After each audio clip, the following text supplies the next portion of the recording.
He thought it was just another normal, uneventful morning, another routine drive along the mountain road to school, until he saw her again. The quiet girl at the very back of the bus.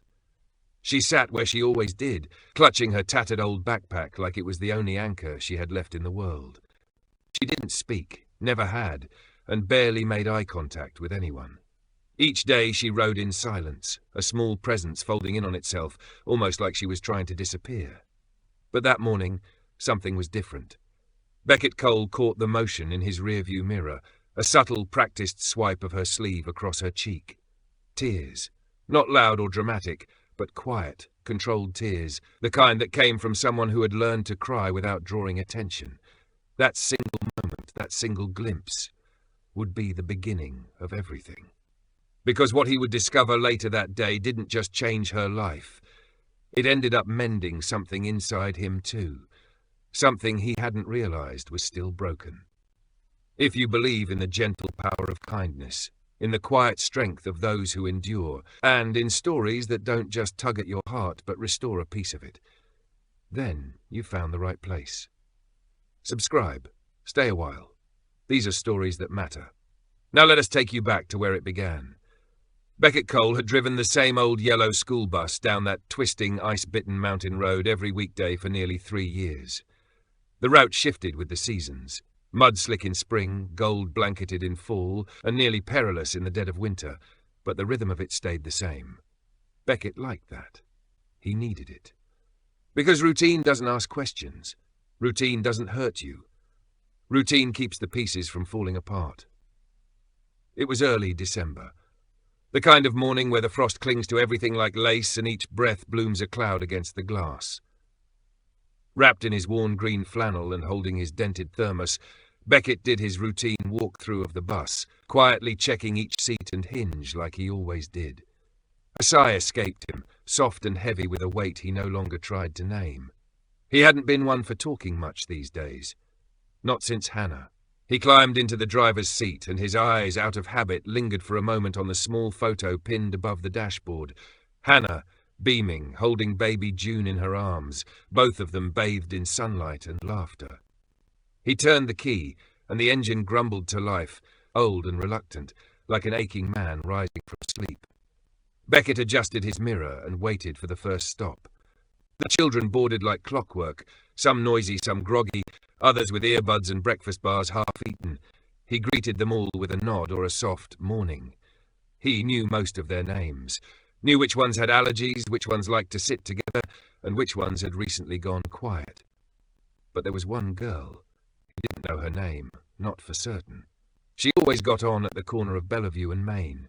A thin girl in an oversized coat, cuffs worn to threads, her hat sliding too far over her ears, her hair uneven like it had been cut in a hurry with kitchen scissors.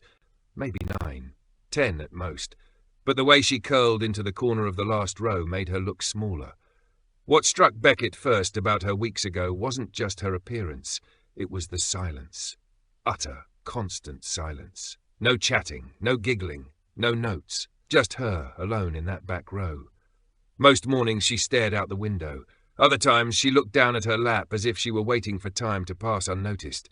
And sometimes, some mornings, he thought he saw her wipe at her face. He wasn't sure. But this morning, he was. Her shoulders stiff, her arm moved sleeve to cheek in that quiet, practiced way. She wasn't just tired. She was crying. The kind of tears children cry when no one is watching, because no one ever is. He said nothing. Not yet. Just held the wheel tighter. The bus arrived at the school, a squat brick building dusted with frost and lined by an icy playground. Children rushed down the aisle, laughing, stomping, shouting, their boots thudding against the steps. But she remained frozen in her seat. Beckett turned slightly. "Hey there," he said gently. "Time to head in."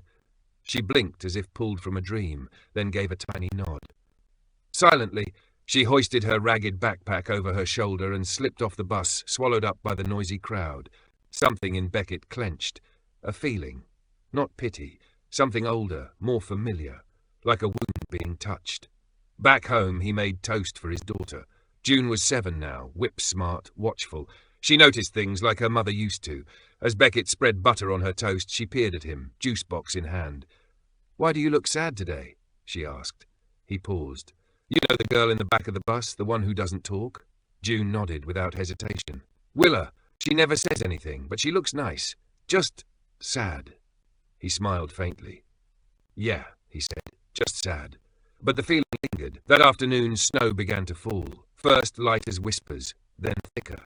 Beckett wrapped the scarf Hannah had knit years ago around his neck and started the bus once more. Same route, same stops, same silence in the last row. When the kids all piled off, Beckett did what he always did. Walked the aisle, checking for lost mittens, stray scarves, uneaten snacks. But today, he found something different. Under Willa's usual seat was a piece of paper, folded neatly like it had been handled with care. He might have ignored it, might have left it alone, but something inside told him not to. He bent down, picked it up, unfolded it slowly. The words were crooked, scribbled in pencil and full of desperation. If someone sees this, please help. My little brother can't make it through another night. For a moment everything around him vanished. The seats, the windows, the cold metal, all of it. Just that note in his hand, shaking slightly, and a voice in his head whispering the same plea over and over. He tucked the note into his coat pocket and climbed back into the driver's seat. But he didn't go home like normal. Not really. His body drove, but his mind was back there. On her, on the words. At each red light he took the note out and read it again, hoping maybe that it would say something different the second time. But it never did. When he pulled into his driveway, June was already on the porch, barefoot again like always, her blanket dragging behind her. She ran to him, but his thoughts were still far away. That night, after June had fallen asleep, curled around her stuffed rabbit, Beckett stood at the hallway closet. He reached up past old boots and winter coats and pulled down a wooden box. Inside were memories, tax papers, hospital documents, and a faded town map. He opened it, traced the roads. Bellevue and Maine, that corner. She always came from the same direction, always walking alone. He didn't call the police. He wasn't sure what to say. A note under a seat? They might not care. But he did. He grabbed a flashlight, layered up, and drove out into the cold. It took 13 minutes. When he arrived, he saw the outline of a house nestled deep in the trees. No lights, no smoke, no sound. He knocked, no answer. Knocked again. Then, faintly, from around the back, a noise, a window, and a voice, small and frightened. "Don't hurt us." He froze. "It's okay," he said softly. "I'm Beckett. I drive the bus." Silence. Then the window creaked open. Willa's tear-streaked face appeared. "Mike is sick," she whispered, "and there's no more food." He knelt. "Can you open the door?" Minutes later she did. Inside, the house was freezing, bare, a mattress, empty cans, and a boy, curled in a ball, shivering, pale. "How long have you been here?" Beckett asked, voice low. Willa didn't meet his eyes. "Mom died 3 weeks ago. Dad said he'd come back. He didn't." Beckett's throat closed. "Can he walk?" She nodded. "Then we're leaving. Right now." He carried the boy, took Willa's hand, and led them into the snow.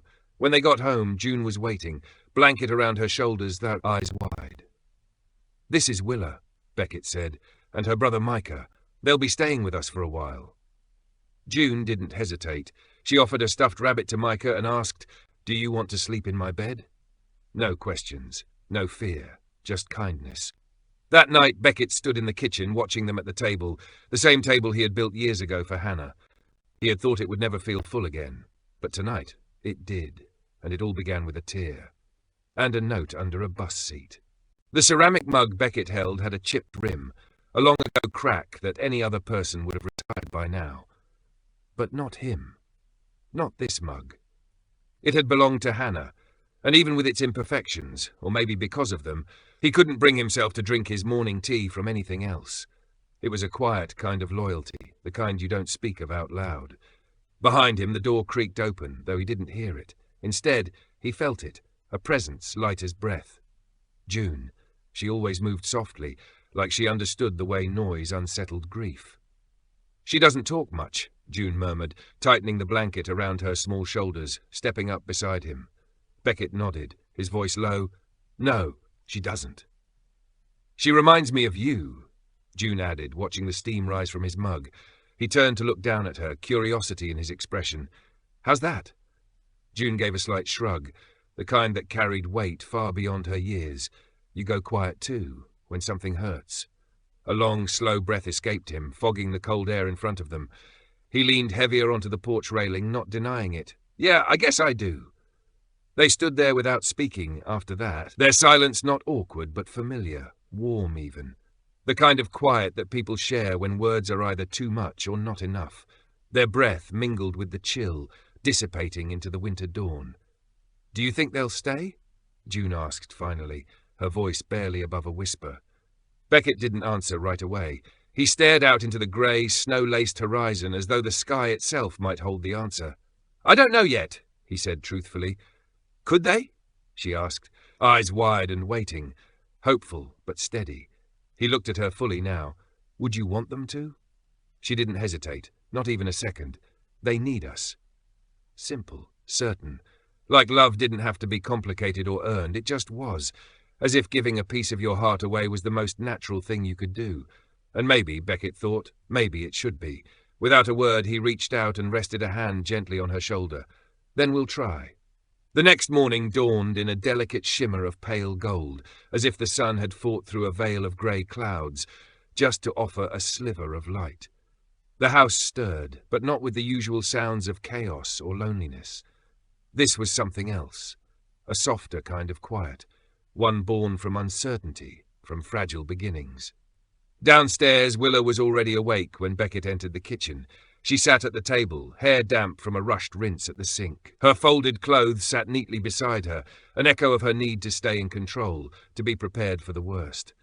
She looked up at him with steady eyes, ones that had seen far too much for someone so young. "You don't have to let us stay," she said quickly, her voice rushed, almost rehearsed. "We can leave once Micah's better." But Beckett just poured his coffee, calm as ever. "You're not leaving yet," he said plainly. "Micah still has a fever, and it's snowing again." She didn't argue, but the way her shoulders stayed drawn up told him she hadn't relaxed. Not yet. Trust, he knew, didn't come overnight. He hesitated a moment, then asked, gently, "When your mom passed, was anyone there for you? Anyone looking after you?" Willa shook her head, and her words came out like the confession of someone who'd carried too much alone. "She told us not to tell anyone, said if the county found out, they'd take us away. Micah's only 6. She didn't want him alone somewhere." Beckett's stomach twisted. The fear in her voice wasn't imagined. It was real, lived, heavy. "You're not going to be alone," he said softly. Willa's mouth pressed into a thin line. She wanted to believe him, but belief was a luxury she hadn't been afforded in a while. That afternoon, the fever broke. Beckett had been checking on Micah almost obsessively every hour, eyes trained for any sign of change. Around 4, he opened the door and found the boy sitting up, a blanket draped around his shoulders, blinking like the world had just started to make sense again. "I'm hungry," Micah croaked. His voice was raw but alive. Beckett ruffled the boy's hair, the first real smile breaking across his face. "That's the best thing I've heard all week." That night, dinner was grilled cheese sandwiches, simple, warm, comforting. June cut Micah's into neat triangles, and Willa poured glasses of milk without needing to be asked. It was ordinary. It was beautiful. And for a moment, Beckett allowed himself to believe they might grow into something real. Not perfect, not planned, but maybe whole. Later, as Micah nestled beside June on the living room floor, all of them curled under a shared quilt, Beckett stood back and took in the scene. 2 girls, 1 boy, 1 threadbare blanket stretched across 3 bodies. It looked like family. He turned off the light, but not before glancing up at the photo on the wall. Hannah, smiling beneath a summer sky. "You'd like them," he whispered to the quiet. And then he closed the door.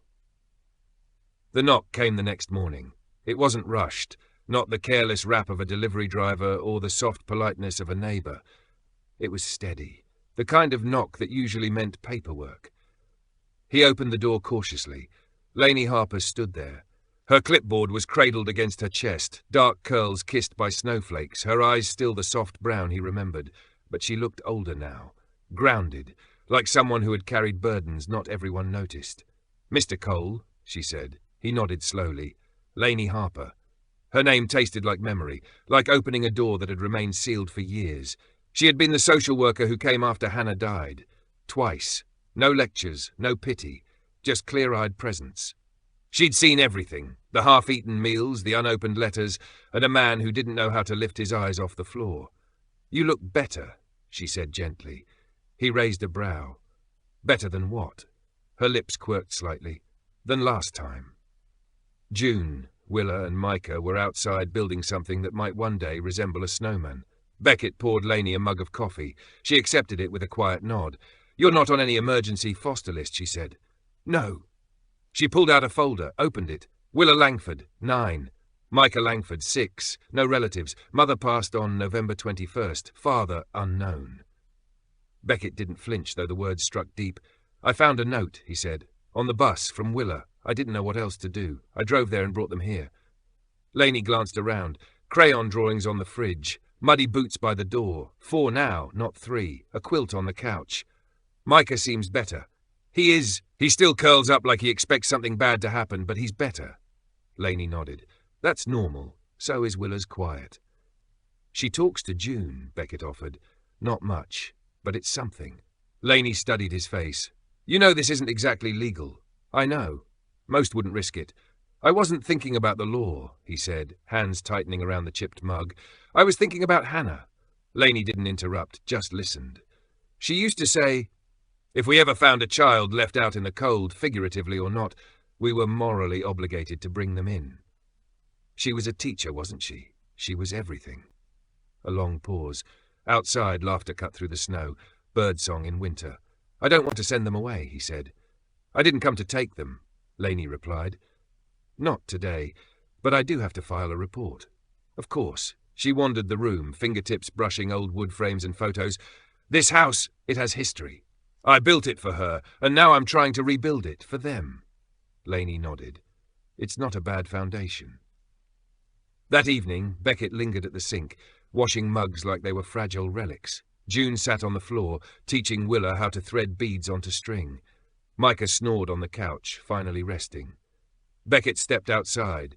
The sky was clear now, stars peeking through. "You can't keep the stars back," Hannah had once said, "but you can look for them. And that's enough most nights." From behind him, "Do you think she'd be proud?" He turned. June wrapped in her blanket. "I hope so." "She would," she said. "She'd bake cookies and tell Willa it's okay to be quiet, and she'd teach Micah to read on her lap." He looked down at his daughter, so small, so wise. "You remember all that?" "I remember enough." That night, as the fire crackled and snow whispered against the windows, Beckett sat alone.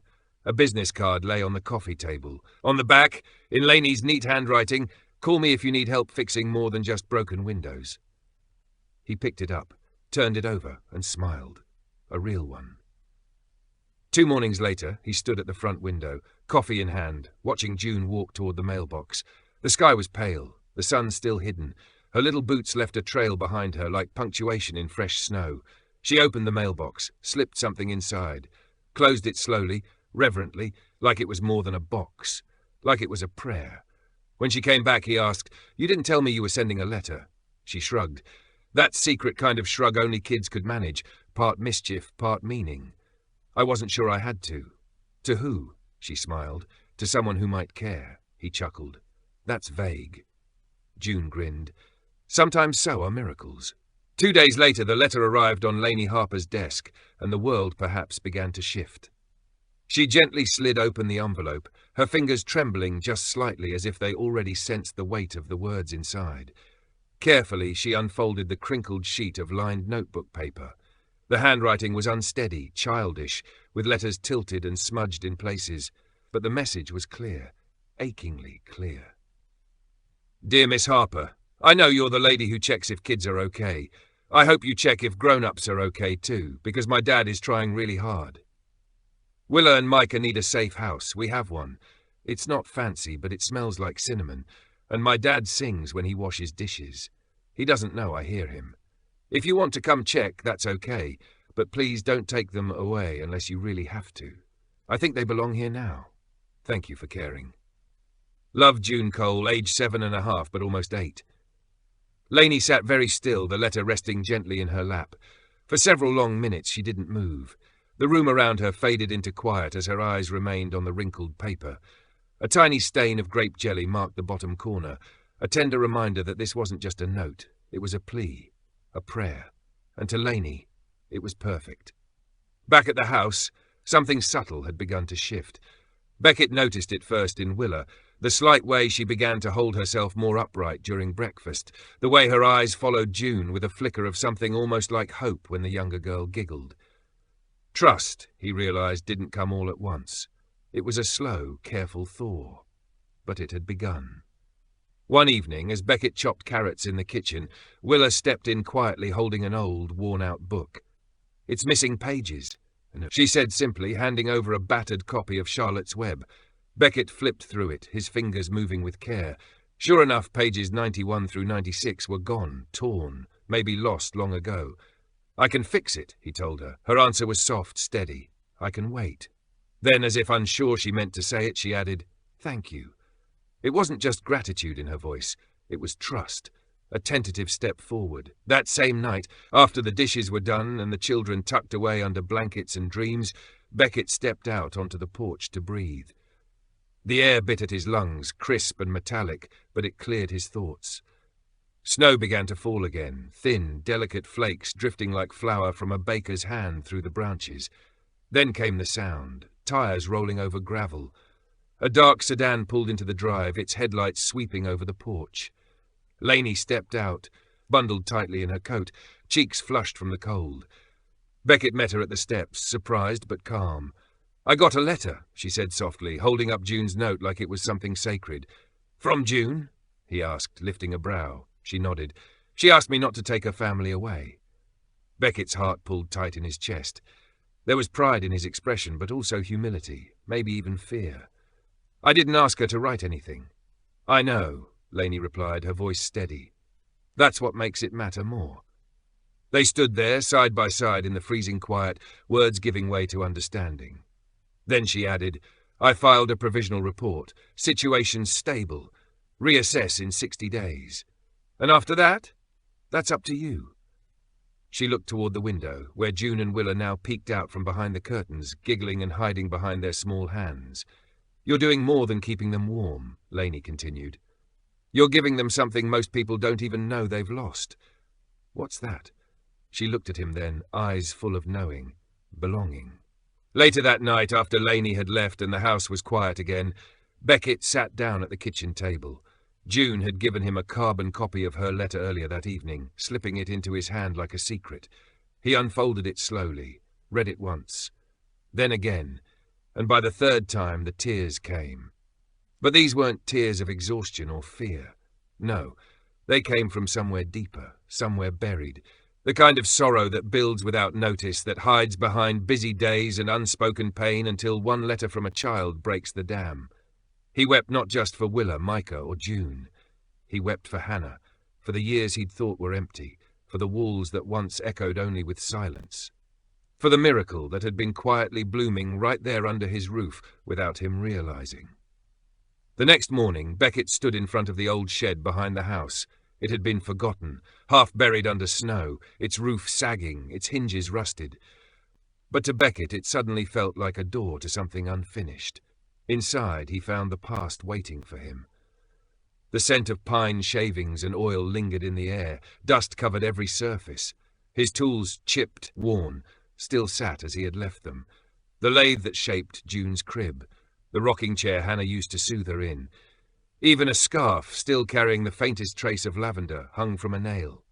Time had waited. Beckett put on his gloves.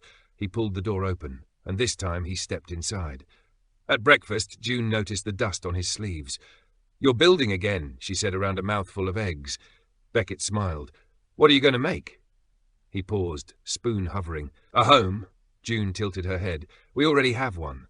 He looked toward Willa and Micah, seated side by side, still guarded, but present. "Yes," he said quietly, "we do. Now I want to make it stronger." He started small, mending the cabinet door, fixing the wobble in an old stool. Jobs he once breezed through now felt different, deliberate, sacred. Not just repair, but renewal. One afternoon, Willa lingered near the shed. Beckett noticed and invited her in. She didn't speak at first, but her fingers grazed the wood, watching him work. "Want to try?" he asked. "I don't know how." "Neither did I," he said, "but I think you've got good instincts." He handed her the sandpaper, smooth with the grain. Her movements were hesitant, then more sure, and in the silence that followed, the soft rasp of sand on wood, a quiet kind of healing took root. Lainey stopped by that Friday, not as a caseworker, but as a friend. She carried a tray of cinnamon rolls, her eyes warm with something he hadn't seen in years. "You're turning this place into a sanctuary," she said, admiring the painted porch and fixed railing. He chuckled, trying to make it livable. "It's more than livable," she said, stepping into the shed. "It's intentional."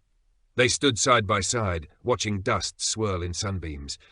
"I remember when you built June's crib," she murmured. "Hannah called just to say you cried when you finished." He smiled. "I was proud and terrified. She said you smelled like cedar chips for 3 days."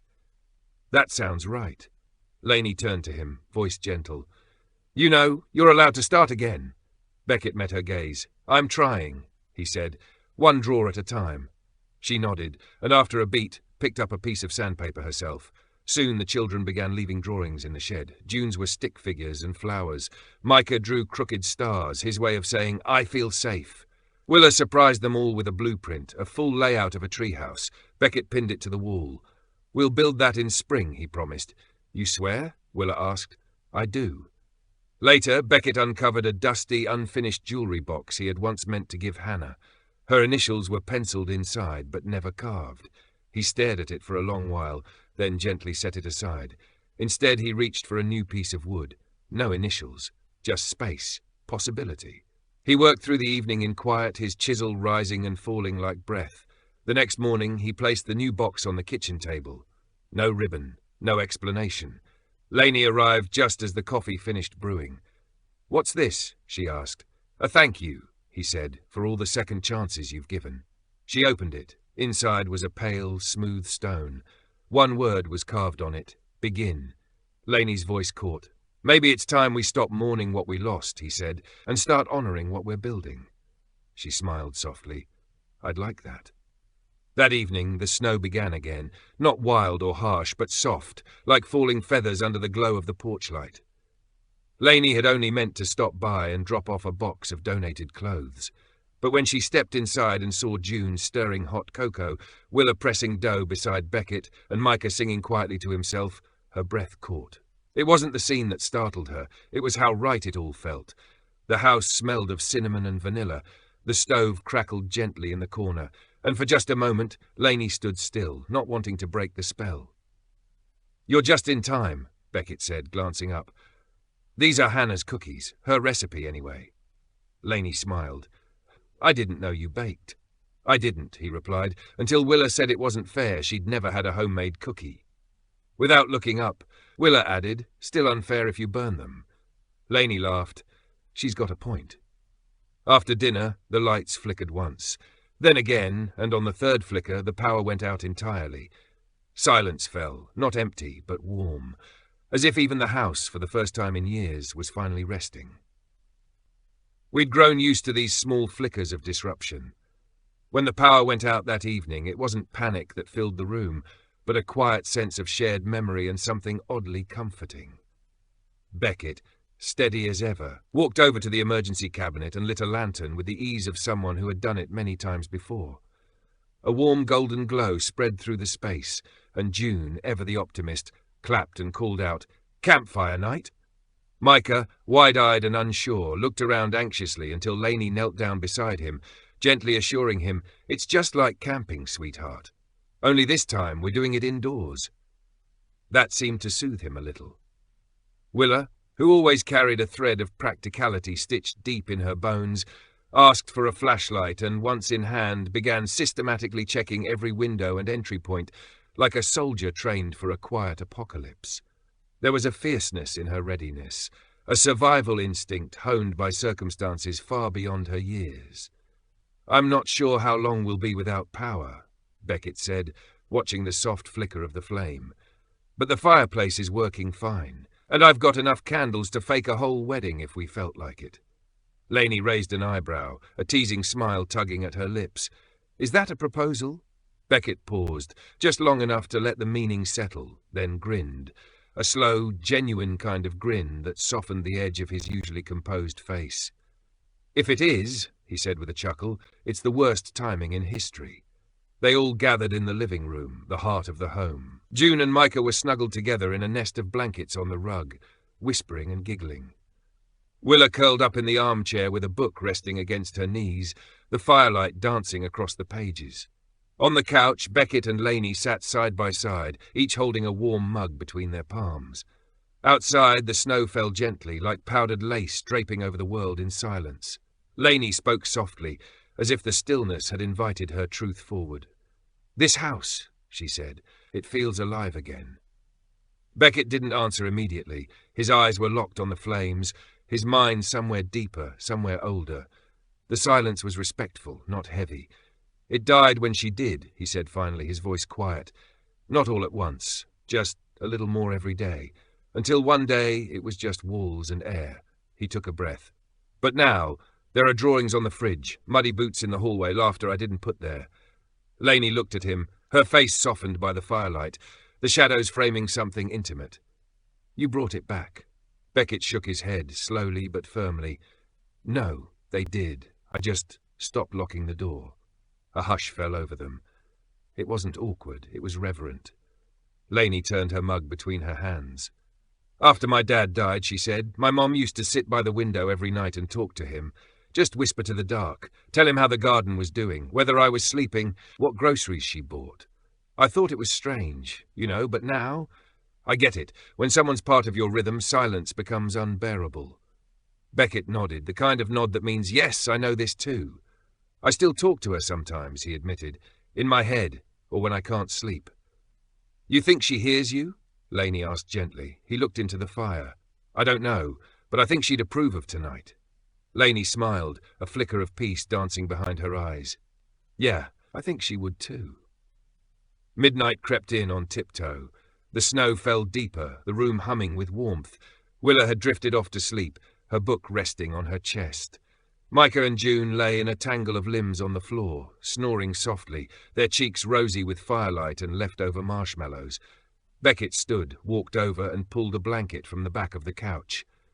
With the same tenderness one might use with a feather, he draped it over Willa's shoulders. Laney watched, something quiet and swelling pressing against her ribs. Love, maybe, or something that closely resembled it. When Beckett returned to the couch, he sat a little closer this time. She didn't move away. "Do you ever wish you could go back?" he asked, his voice low. Laney took a long breath before answering. "I used to," she said. "But not anymore. If I went back, I might miss all of this." He nodded slowly. "Yeah, I get that." Laney turned to him. "What you're doing here, it's more than kindness. It's rebuilding from the inside out." "I don't know what it is," he said honestly. "I just know it feels right." Laney's gaze held his. "That's all love ever is." And in that small, sacred moment, bathed in firelight while lavender snow drifted past the windows and 3 sleeping children breathed rhythm into the room, Beckett and Laney leaned in close. Their foreheads nearly touched. No declarations, no rush, just the gentle, powerful truth that something had begun. Something whole. The morning of the hearing arrived, cloaked in a bitter cold that felt like doubt pressing into the bones. Beckett stood in front of the bathroom mirror, tying his one decent tie, a navy blue with barely there stripes, his fingers trembling just slightly as he tried to steady the quiet storm building in his chest. Downstairs, Laney waited with a manila folder tucked beneath her arm and 2 cups of steaming coffee in her hands. She looked composed, professional, but when their eyes met, there was a softness behind her resolve. "They'll listen," she said, offering him the cup. "You just have to speak from where it's real." He nodded. "And if they say no? Then we find another way." The drive to the courthouse was silent, except for the hum of the heater and the squeak of windshield wipers sweeping snow aside like uncertain thoughts. Willa, Micah and June sat quietly in the back seat, dressed in their very best. Willa clutched a small wooden box Beckett had made for her, her personal time capsule of crayon drawings and a fading photo of her mother. Micah held her hand like it was the only solid thing in the world. Beckett caught Laney looking at them through the rearview mirror, her expression tight with sorrow. "They shouldn't have to go through this," she whispered. "No," Beckett agreed. "But if we do this right, they'll never have to again." The hearing room was unremarkable. a bland rectangle with tired carpet, worn-out chairs, and a podium that had stood before far too many broken families. At the front sat a judge with a calm face and a pen tapping rhythmically on a stack of folders. On the left, a child services officer sat, clipboard in lap, eyes sharp but not unkind. Lainey guided Beckett and the kids to their seats. Willa sat between him and June, her shoulders drawn tight. Micah's legs dangled above the floor, swallowed up in a jacket 2 sizes too big. Beckett placed a steady hand on the boy's knee. The judge's voice echoed through the room. Case file 44B27. Langford children, Willa and Micah, petition of temporary guardianship by Mr. Beckett Cole. Lainey rose first, poised and articulate. Your Honour, she began, in over 12 years with child services, I've seen every kind of placement, some good, many heartbreaking. What I witnessed in Mr. Cole's home isn't any of those. It is something rare. It is healing. It is human. She described the emergency, the note beneath the bus seat, the safe environment Beckett had provided, the slow and remarkable recovery of the children. Then the judge turned to Beckett. Mr. Cole, do you have anything to say on your behalf? He stood. His voice faltered at first, but found its anchor. I'm not perfect, he began, but I know grief. I know the kind of silence it leaves behind, and I saw it in Willa and Micah. He paused, glancing at June, who gave him an encouraging smile. I didn't plan any of this. I just saw 2 kids who needed a warm place to sleep, but it's become something more. They've given me a reason to believe again. I'm not here to prove I'm the best. I'm here because I love them, and I'll fight for them. The judge leaned back, thoughtful. Mr. Cole is not a licensed guardian. He bypassed the system. Lainey began to interject, but the judge held up a hand. But sometimes rules must bow to compassion. She turned to Willa. Would you like to speak? Willa's eyes widened. Beckett nodded gently. She stood slowly. When my mom died, I didn't know what to do. I thought if I told anyone, they'd take Micah away. So I wrote a note. I didn't think anyone would even read it. But he did. She looked at Beckett. And when he found us, he didn't ask questions. He didn't call anyone. He just said, "You're not alone anymore." And I believed him. Then Micah stood on his seat and declared proudly, I like our new house. It has pancakes. And Dad Beckett makes animal voices when he reads. The judge laughed. So did everyone. 15 minutes later, the gavel fell. Temporary guardianship granted. A formal review scheduled, but Lainey whispered it was only a formality now. As they stepped out into the snowfall, Willa slipped her hand into Beckett's.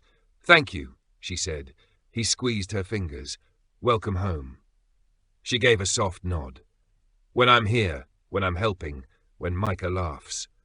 Her voice trailed off. Beckett's throat tightened. He swallowed hard, feeling the truth settle deep in his chest.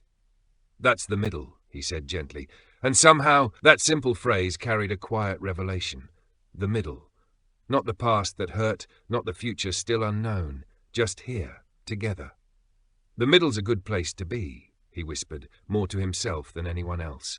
That evening a soft snowstorm rolled in, not fierce or furious, but steady and thick, enough to cancel school and slow the world to a pause.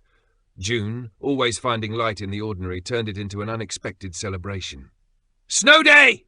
She shouted joyfully, flinging open the linen closet and grabbing every blanket they owned like a general preparing for battle. With laughter echoing through the house, they built a fort in the living room. Sheets were strung from lamps, couch cushions formed walls, and pillows were stacked high like castle towers. It was chaos, but the beautiful kind, the kind made by love and imagination. Inside their makeshift sanctuary, Micah brought in his dinosaur books. June contributed flashlights and silly voices, and to everyone's surprise, even Willa entered carrying her sketchbook, an unspoken offering of trust. Beckett peeked inside the fort, his face lit by the warm glow of the flashlights. Room for one more? He asked. June didn't miss a beat.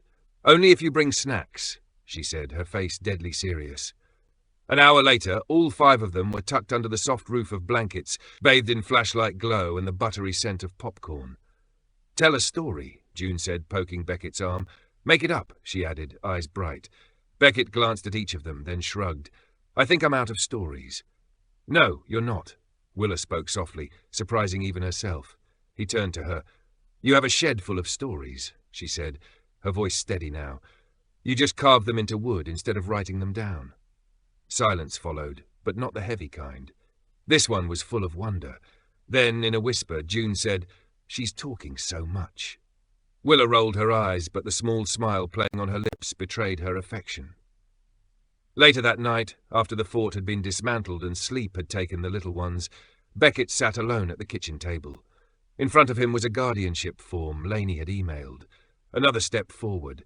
Another brick in the foundation of something real. Just then, Willa entered, sketchbook in hand. "Can I show you something?" she asked quietly. He put the pen down immediately. "Always." She flipped to a page somewhere in the middle. A drawing, intricate and full of emotion, took shape. It was their living room, the couch, the old fireplace, the mismatched bookshelves, but it felt alive, drawn with warmth, almost like it had breath. In the center were 5 figures, Beckett, June, Micah, Willa, and Laney standing by the window, a coffee mug in hand. "I call it home," she said in a hush. Beckett studied the sketch for a long moment. "You're really talented. I used to draw houses I wished I could live in," she said. "Now, I just draw the one I have." He blinked, and his throat tightened again, that same ache of beauty catching him off guard. Then she looked up. "Do you think it's okay to be happy?" He didn't answer right away. He took his time, weighing the question like it deserved. "I think when you survive something hard, it takes a while to trust that joy won't disappear. But yes, I think it's okay, especially here, especially now." She smiled, a real one, and without hesitation leaned in to hug him. It was the first time she had initiated touch since she arrived. Beckett didn't speak. He simply held her close, arms wrapped around her gently, but with all the reverence of someone who had learned to treasure second chances. The next morning, something subtle but profound shifted in the world around them. Spring didn't arrive all at once. It crept in quietly, like a whispered secret from the earth. The snow didn't vanish in floods. It melted gently at the edges, revealing patches of sleeping brown grass like memories awakening. Beckett noticed it as he stood on the porch, coffee warm in hand. The old planter boxes beneath the kitchen window began to peek through the thaw. One had a faded wooden stake still standing in the soil, its label chipped but readable. Lavender, Hannah's side. It stopped him in his tracks. He hadn't thought about the garden in a long time, not since that last spring, the one just before Hannah's accident. She had been so full of plans, sketching out garden beds on napkins, talking about sunlight and soil as if planting flowers was a kind of hope. After she died, the garden faded. Beckett let it go, let it vanish. But now, it was calling him back. That afternoon, he gathered the kids on the porch. The air was still brisk, but the soil had begun to soften. "We're starting something today," he said, kneeling in the earth, "something your mom always dreamed of." "You mean the lavender?" June asked, eyes wide. He nodded. She wanted a garden that would last, even after she didn't. Micah raised his hand seriously. "Will there be bees?" "Yes," Beckett smiled. "Bees, butterflies, worms, all the good stuff." Micah blinked, considering. "Okay, I'm in." Willa hesitated. "Would she be okay with me helping?" Beckett met her gaze with quiet certainty. She would have loved that. They got to work, shovels in gloved hands, laughter weaving through the air. Even Laney, who had only come to drop off paperwork, stayed. She rolled up her sleeves, knelt in her office clothes and dug in. Beckett planted the lavender first, just as Hannah had once planned. He placed the starters and scattered seeds beneath the kitchen window, the spot where she used to hum while doing dishes. Then came the marigolds, the snapdragons, and the wildflowers that June sprinkled with such ceremony it made everyone pause. By dusk the garden wasn't finished, but it had been reborn. "You know," Laney said softly, brushing dirt from her jeans, "this is the kind of love people never see coming." Beckett looked at her. His voice was low. She used to say that if the garden bloomed, then she'd never really be gone. Laney stepped closer. She was right. That evening, June curled beside him on the porch swing, wrapped in a blanket, mint tea steaming in their hands. "Do you think she saw it?" she asked. He gazed at the garden, moonlight draping silver across the sprouts. "I do, and I think she sees you too." "I wrote her a letter," June said. His heart lifted, cracked, and healed all at once. "You did?" "I left it in the soil, with the seeds." "What did it say?" She rested her head on his shoulder. "I told her, thank you." Inside, Willa placed a new sketch on the windowsill, her version of the garden in full bloom, Lavender overflowing, sunflowers towering, petals open like hands reaching for the light. Micah added his own drawing, a lavender plant with a face and sunglasses. Beckett saw them both, and he smiled. This wasn't the family he'd envisioned. It was the one he'd been given. And maybe, just maybe, it was better. Weeks later, spring tiptoed into Oak Hill. Beckett stood by the budding garden, lavender shoots rising like small miracles. Wildflowers bloomed without pattern, painting the soil like a child with watercolor dreams. Behind him, the house sang with life. June narrated a puppet show. Willa sanded the last edge of a model treehouse. The sun spilled over the yard like forgiveness. That afternoon, Beckett gathered everyone. Laney, too. He held a carved wooden sign, etched in secret over many nights. He placed it into the earth beneath the lavender. It read, "Home is where love never leaves." June tilted her head. "What's the R for?" "Hannah's middle name," Beckett said softly. "Rose." Laney reached for his hand, gave it a gentle squeeze. Willa set her sketchbook beside the sign, open to the future. Micah added a plastic dinosaur to guard it. It was their way of saying, "We remember, and we go on." That evening, Laney stayed for dinner, not as a visitor, as someone who belonged. They used Hannah's old cloth napkins. Afterward, as twilight settled, Laney and Beckett stood in the kitchen, dishes soaking in the sink. "You haven't just built a home," she said. "You've built a life that holds." Beckett met her eyes. "It's not just mine anymore." "No," she agreed, "it's ours." There was no kiss, no declaration, just a shared silence that said everything. The next morning, Beckett found a folded note on the kitchen table. "Dear Dad, Beckett, thank you for not being afraid of the quiet parts of me. Thank you for letting me build with you, even when I was still broken. You helped plant something in me, too. Love, Will." He read it 3 times before tucking it gently into the old box meant for Hannah. He didn't add anything more. He didn't need to. It was full, not with loss, but with what followed after. Weeks later, on a golden April morning, the treehouse was complete. Micah named it the Flying Dinosaur Club. Laney brought lemonade. The kids laughed like siblings. Laney turned to Beckett. "Did you ever imagine this?" "No," he said, "but I think Hannah did. She would have loved them." "I think she does," Laney replied, "in ways we can't measure." She leaned her head on his shoulder. "You saved them, you know?" Beckett shook his head, quiet and full of meaning. "No, they saved me." That night, standing on the porch beneath a sky full of stars, Beckett breathed in the scent of lavender earth and fresh wood. And deep inside,